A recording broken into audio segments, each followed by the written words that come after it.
And there are some rumors. I don't know how true this is. There are some rumors that Travis Hunter's things, I want to call these rumors, but I've seen the receipts, bro. I've seen the receipts. I think I'll say allegedly. I'm going to say that about this whole situation because here we have a very passionate man who's like, hey, you don't know her like a, hey, we don't want any problems over here. I see myself in this young man. I was once drinking the Kool-Aid, right? And was not drinking coffee. I didn't want that. Put that coffee down. I understand what it's like to see a woman and think that she can never hurt you and it's happily ever after, believing a fairy tale and nothing could ever go wrong. I get it. We've all been there and some people have to learn the hard way. But there's this video I want to show you guys real quick. Shout out to House of Hypocrites for providing this information. Again, allegedly. Let's check this out. The video's titled Travis Hunter's Girlfriend Exposed as a Stripper. If this is true, my very strong advice would be that he does not marry this woman if marriage is something that he values. In the beginning, I just said, hey, bro, get a prenuptial agreement, please. But with this knowledge right here, if this right here is true, this is horrible. This is horrible. Check it out. Used to be a... Let's go from the beginning here. Man, I really don't think this information is supposed to be out here, but I gotta do it. Hey, what if I told you Travis Hunter, soon-to-be wife, Liana De La Fuente, used to be a stripper out in Atlanta, Georgia? Hold on. Dude looks familiar, bro. Is this the guy from Anton Daniels? Hold on. You guys know what I'm talking about? Yeah, this is, okay. Yeah, this is the same dude. Okay. If you guys remember, he had like a situation in the past. Doesn't matter. Let's keep going. And I got proof. Would you watch this whole video? So the last video I had made about them, basically I was criticizing her actions and was trying to figure out why did she, ghost him for 2 months and then double back at the end of his house. All right, I want to skip to where we hear about her being a stripper. That's what you feel me? So she doubled back and planted herself. I'm not big. That I get too many comments, you feel me? So I go in my comments and I see this. So it says this girl used to dance. I can know my alarm going off there. It says this girl used to dance at the Cheetah Gentlemen's Club in Atlanta. Cheetah Gentlemen's Club in Atlanta. That should tell you everything you need to know. Now, some comments that just be BS, you feel me? And you just don't pay no attention to. But this one was just too detailed and like just seemed accurate on why somebody would just randomly say this girl worked at a gentleman's club in Atlanta. You feel me? So I told bro to DM me. Bro DM me. And then he sent me her phone number. Now, I'm on the phone with my cousin. I'm like, hey, bro, I'm doing the story, yada, yada, yada. Well, Gab might be, you know what I'm saying, one of them things. One of them, yeah, she was getting down in Atlanta in one of them clubs type shit. He was like, bro, if you want to figure out if the number real, put the number in Cash App. Boom, put the number in Cash App. What? This is her exact number. I almost FaceTime to be like, you feel me? Just to get it like, you feel me? Oh yeah, this just got interesting, man. As I'm writing and editing the video, I went to go check the goddamn Cash App using the number and the name popped up. Then I said, I just seen this same name on my Instagram looking at my stories. Too much coincidence. I sent you the text message saying, hey, yada, yada, yada. Do you want to leave a statement? And I strategically sent it. Okay, it says, hey, I was contacted by someone that sent me your information and evidence of you being an ex-dancer at a gentleman's club named Cheetah in Atlanta some years back. I'm reaching out to get a statement. And so he wanted a statement before he released the video. The image with my YouTube stamp on there and Instagram, just so you can come find me. You can't find me with your burner account. You had a chance to be like, hey, this ain't true. Or you had the chance to just leave it alone and let a story be a story. But I might have up and let you get ahead of it so you can now tell your fiance, which should be cool. But you want to see what I know and what I have. I ain't gonna release everything, but this just got interesting. Back to the video.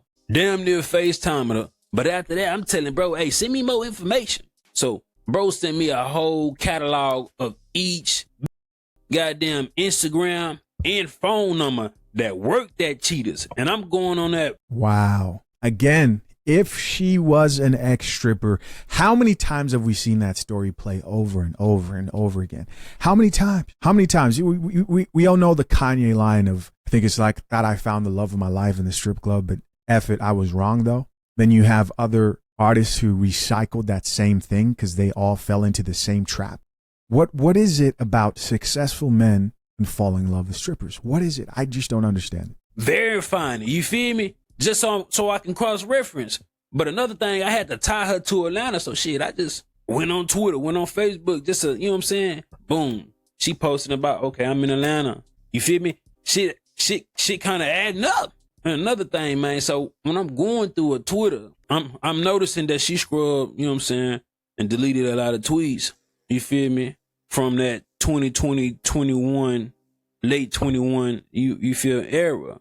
That's smart. That's pretty smart. She's moving clever and smart. Why? Because she's not letting anything get between her and the bag. Do you think this chick wants the world to know that she was an ex-stripper? Granted, here's the bad news. And I think most of you are going to actually agree with me. Based on how lost in love that Travis Hunter looks like he is, I'm led to believe that he knows and he doesn't care. That's what I believe. I think that he may be embarrassed that other people know, but the young man is so far gone that I am sure he does not care. So this is the alleged story. I'm not sure if it's actually true or not. You guys can go watch the rest of that video.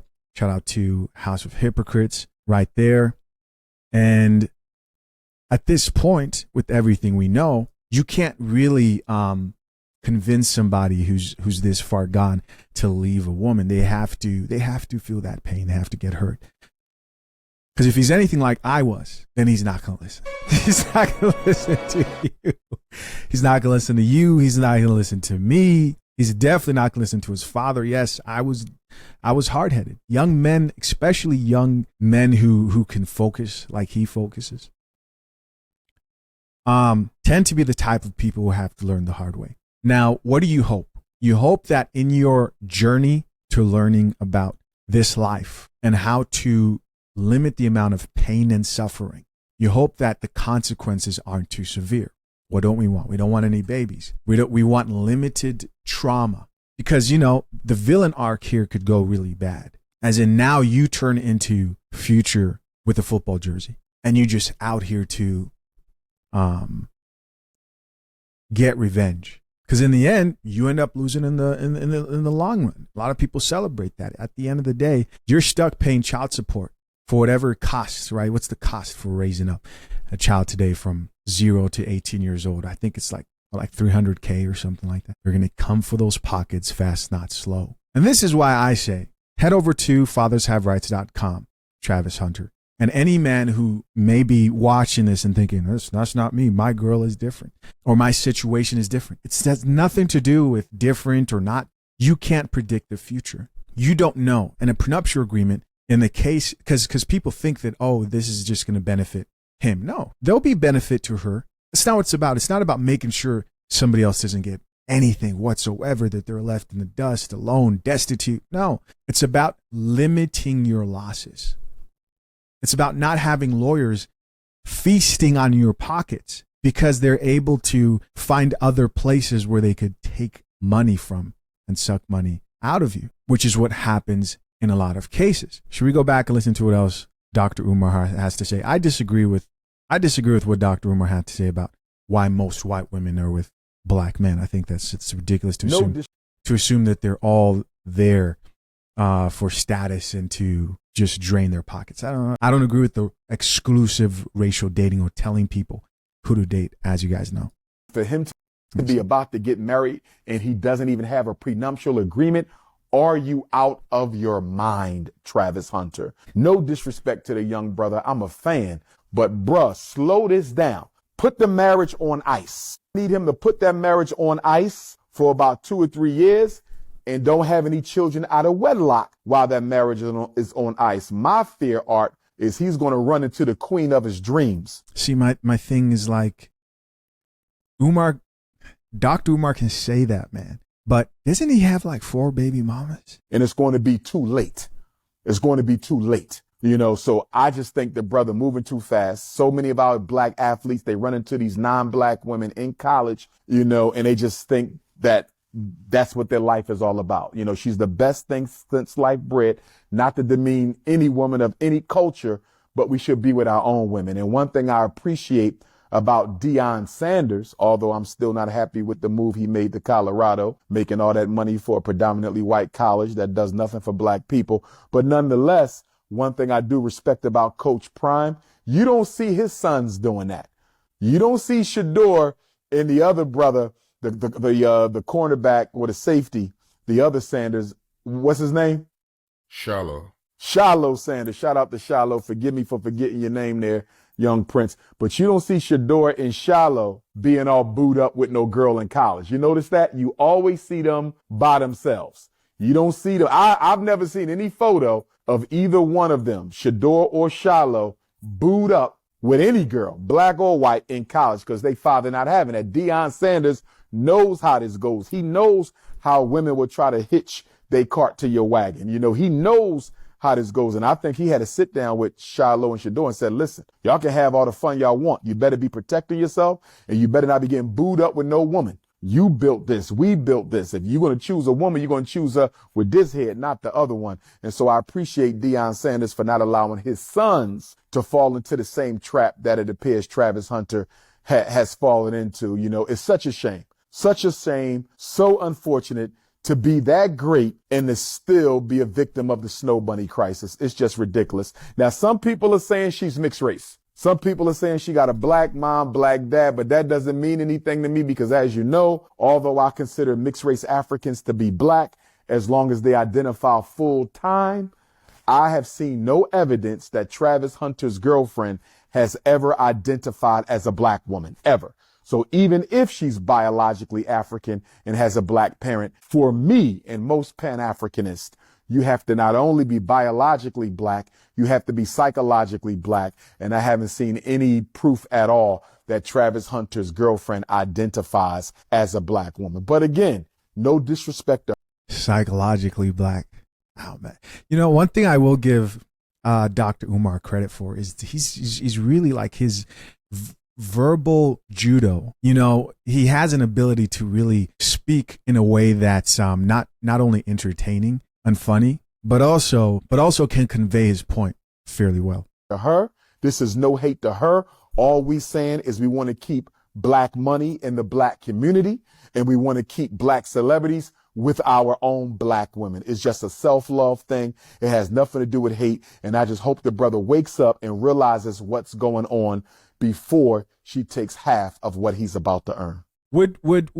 And guys, I'm curious to know about this. Would the majority of black people, if we look at this, would you look at that if that was a white man saying that right there? Would you see nothing wrong with it? Would you see it as self-love? I think that the people who are agreeing that it's a self-love thing, they wouldn't see it as self-love the other way around.